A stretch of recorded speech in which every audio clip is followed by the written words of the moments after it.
Welcome to episode 34 of Audacity to Lead. Inspiring actionable content that helps you get focused, get started, and be impactful. This is Audacity to Lead.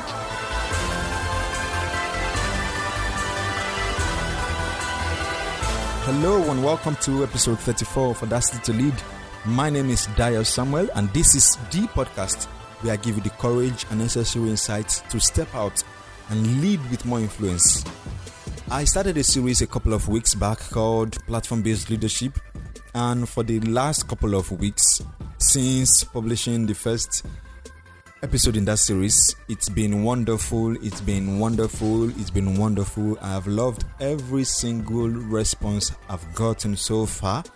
I've enjoyed every single response, every feedback, the comments, and everybody that has mentioned one thing or the other. I really want to say thank you to you. Thank you so much. I may not be able to mention names right now, but in forthcoming episodes, I'm actually going to mention names, read your responses and your feedback and your questions and take them. So, let's go ahead with the next in the series of platform-based leadership.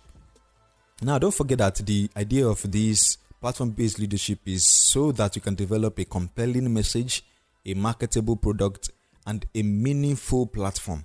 The goal is so that you can actually get started with your leadership. You don't have to wait till everything is in place. And in the previous episodes, I've shared on the kind of platform to choose and what to determine the platform to choose. And of course, I'm a proponent of going online, going virtual platform. And of course, I mentioned 5 platforms that you can use. In the next episode, after that, which is episode 33, I remember talking about sharing your story, a magnetic, attractive story, or better of say, designing your magnetic story in the way that it actually connects with the kind of audience you are looking for, the kind of people that you will eventually influence. Now, in this particular episode, I'm going to go into more detail on that because as soon as you start sharing your story, you are going to be attracting people. And so in this particular episode, I want to talk about building a community, a tribe around your leadership.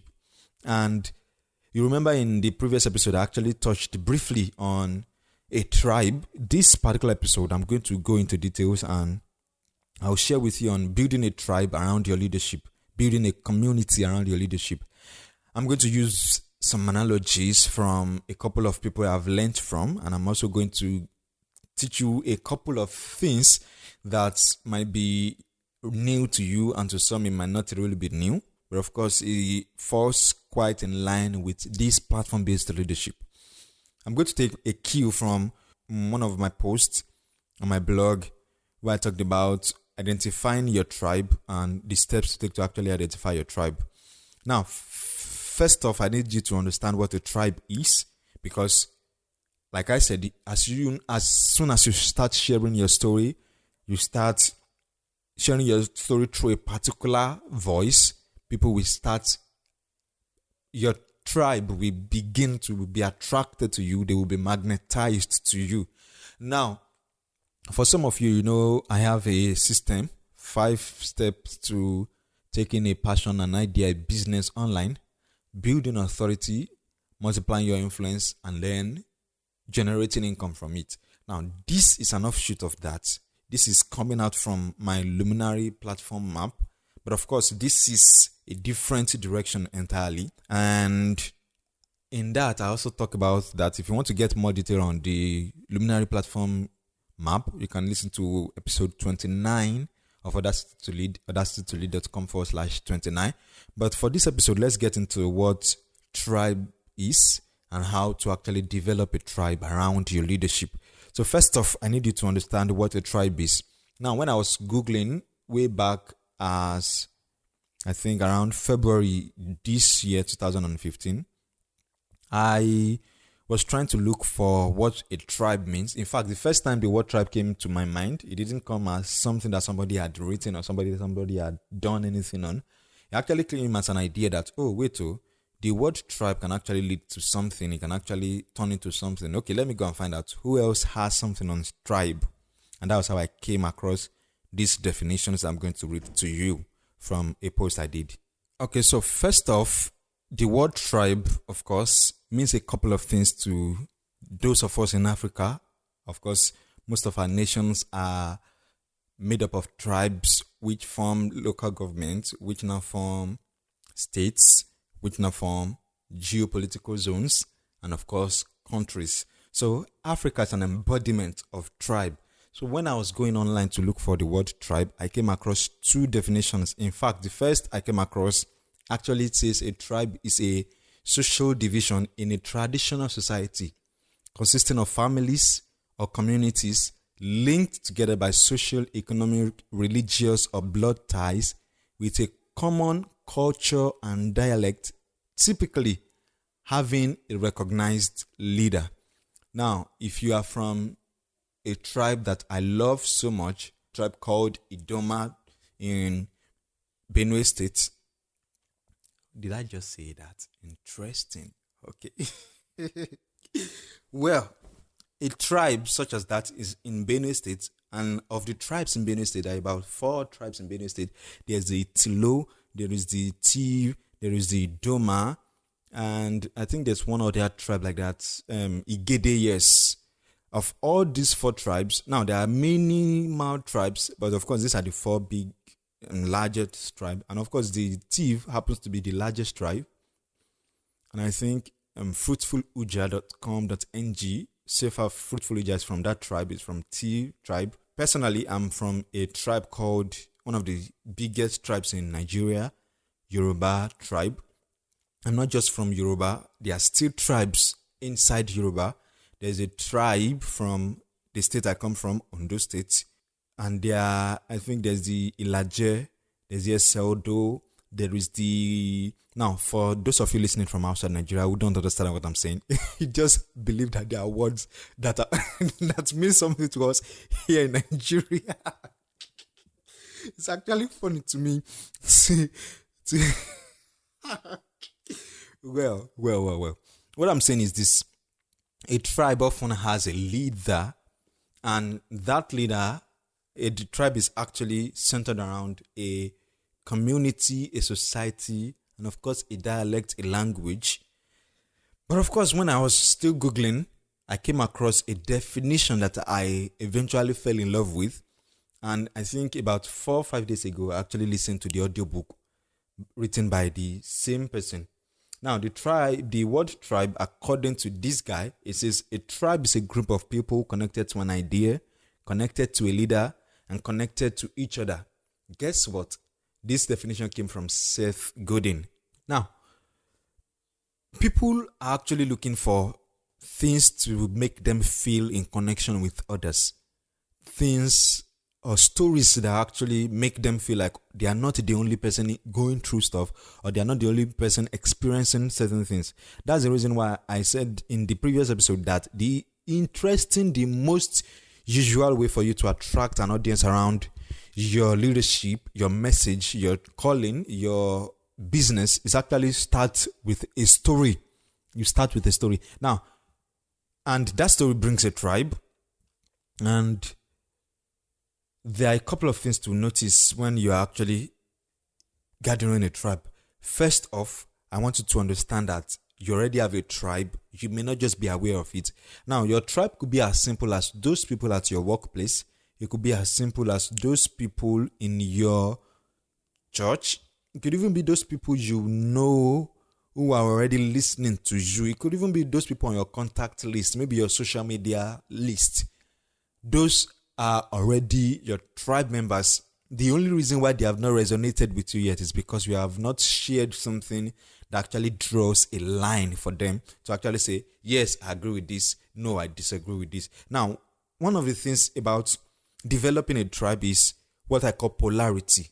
Once you are able to come out with a particular idea and you stand strong with that idea, what it creates is that it creates a sectioning. People kind of section themselves into, okay, I'm going to agree with this guy. I'm not going to agree with this guy. Those that agree with you automatically become members of your tribe. And that's the reason why I said that you already have that tribe. You are not just conscious of it, you are not aware of it. Second, you must also understand that as you start to share your interests, as you start to share your passion, as you start to share that message, that calling that you have, you are going to generate a lot of people coming around you. And one of the things I'll tell you to do is to give rooms for conversation. Let people talk. I'm still going to talk about the kinds of people you get to attract, the kind of tribe members you eventually attract. And of course, the third is whenever you are getting out there, sharing your message or your passion with people, you must be human. That is the reason why the story part of you must be very evident to people. You must start with sharing your story. And of course, to do that, you have to talk like a real person, not to use big vocabulary that people will not understand, that your regular tribe member will not understand. In fact, I have a big challenge with English, with people speaking. Sometimes when somebody sends me a message and writes very complex sentences, especially using words that I will have to consult the dictionary to understand, my normal response is, please, he that speaks in an unknown language, let him interpret so that he that reads can understand. Now, that has always been my response. If you send me a message in a way that I can't understand, I'll simply tell you, bros, Oga madam, please interpret what you just said. So you have to talk like a real person. You don't have to try to impress. And then you have to encourage interactions with you. And the third is you have to tell your personal stories. You have to tell your personal stories. Now, from that, as you do that, you are going to attract a couple of tribe members.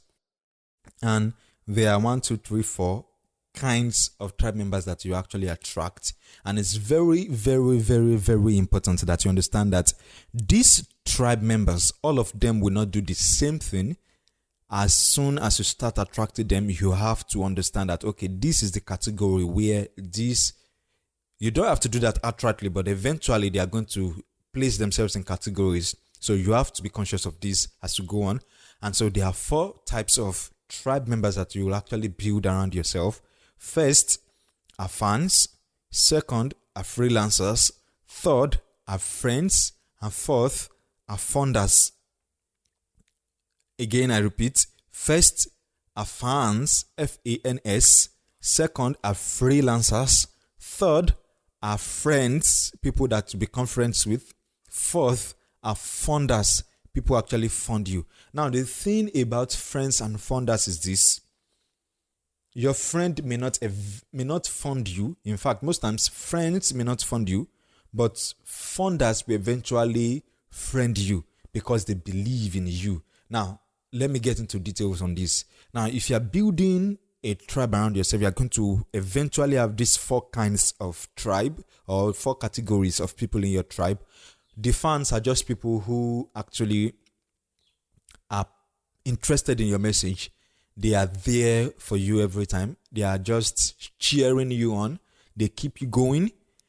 Now, that is an example of a fan. For example, a normal Facebook page tells you that you should invite people to like your page so that you can have fans. Now, those people can also become your fans. In fact, if you have an email list or a mailing list, maybe a BBM list, for example, maybe you have over 1,000 or maybe 600, 700, 2,000 people on a list, those people actually are already a category on their own, depending on their responses to your messages, the way you are sharing your passion, the way you are sharing your message, the way you are influencing them.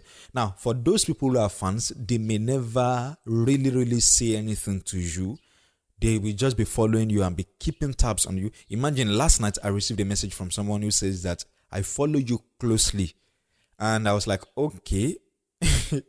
He says something like, I follow you closely. Every single post you release, I read them. Every single podcast you release, I listen to them. But there hasn't been any interaction. Now, that kind of person could be a fan. It doesn't have a lot of interaction with me. It has interactions, but they are not visible interactions.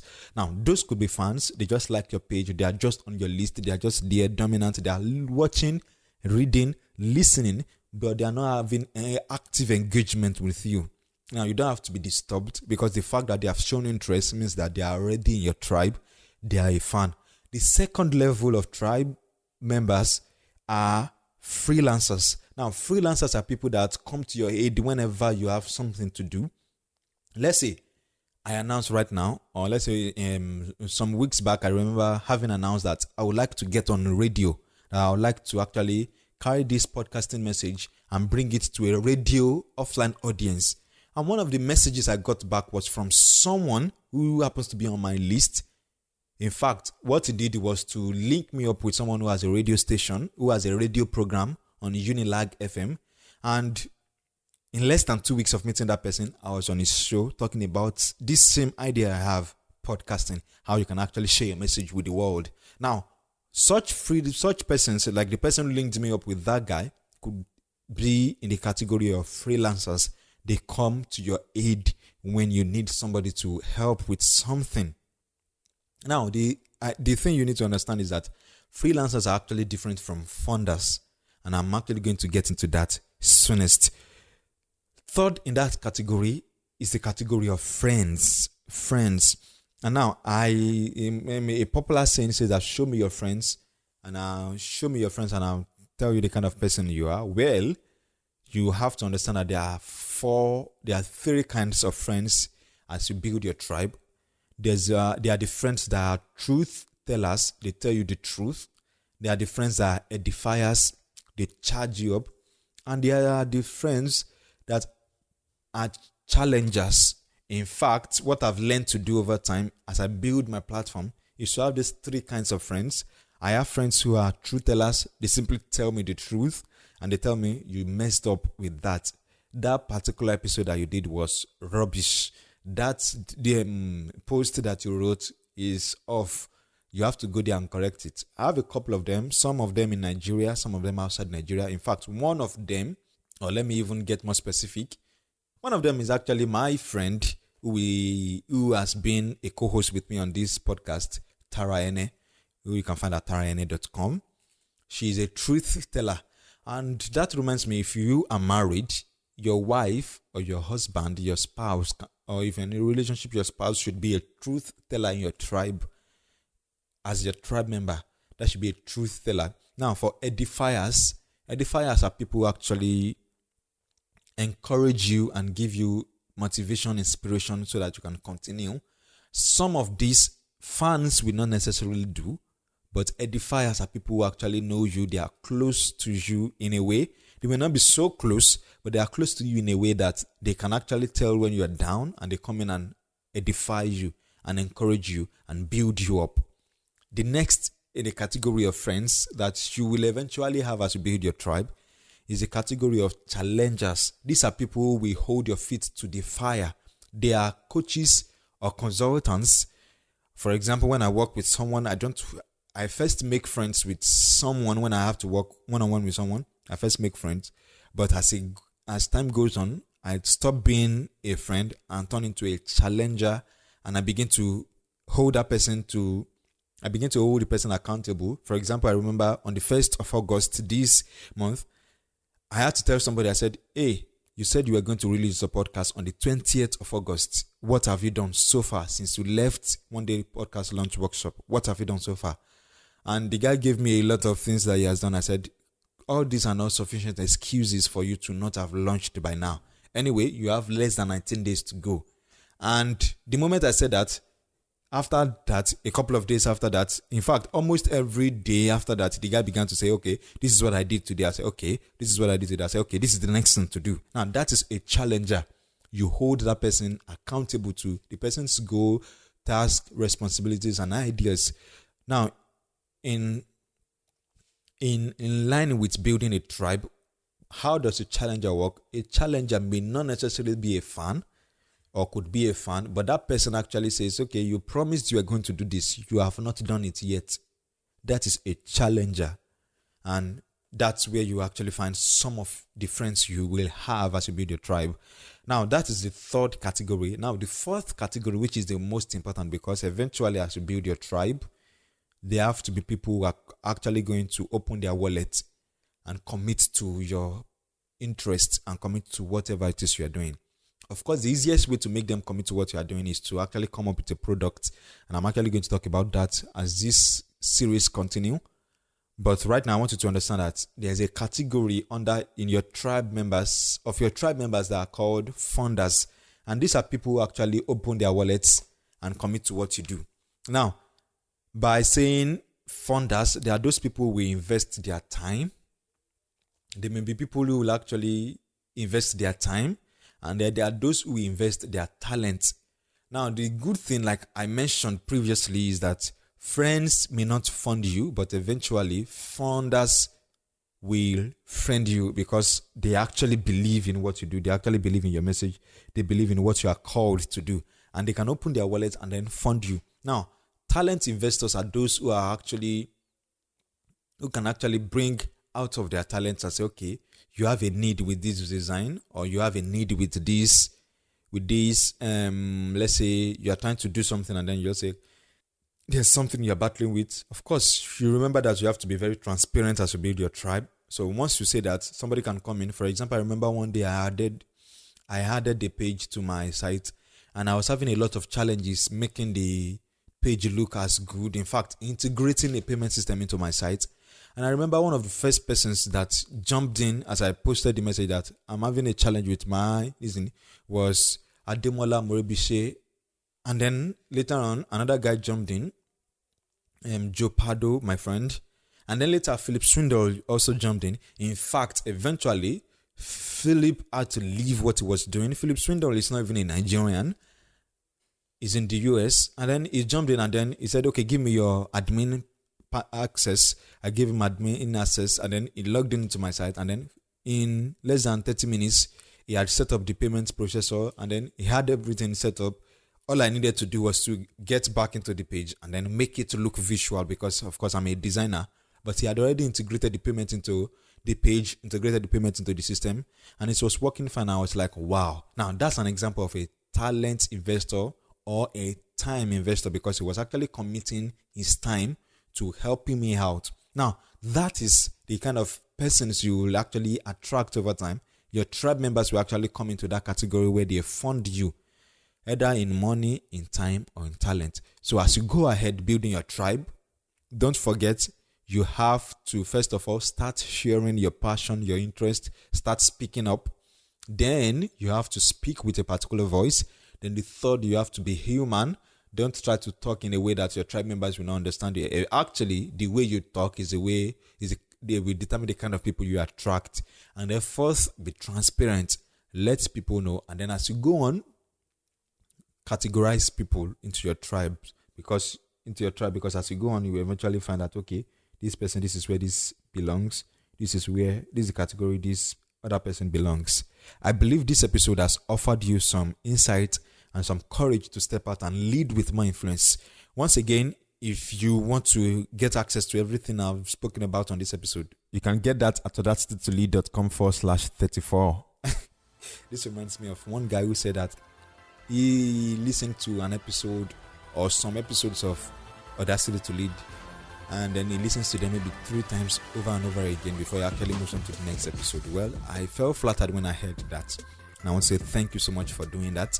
And say thank you for every single person who's left comments, who's left a written and review, who's sent me a direct message telling me how this series is helping you. Once again, I would say thank you so much. I believe it's time for you to step out and lead with more influence. I believe it's time actually for you to actually get started, get focused, and be impactful. Once again, my name is Dio Samuel, and I'm your host, and I promise to see you again on the next episode. I'm actually going to walk you through the 4th step as you build a platform-based leadership.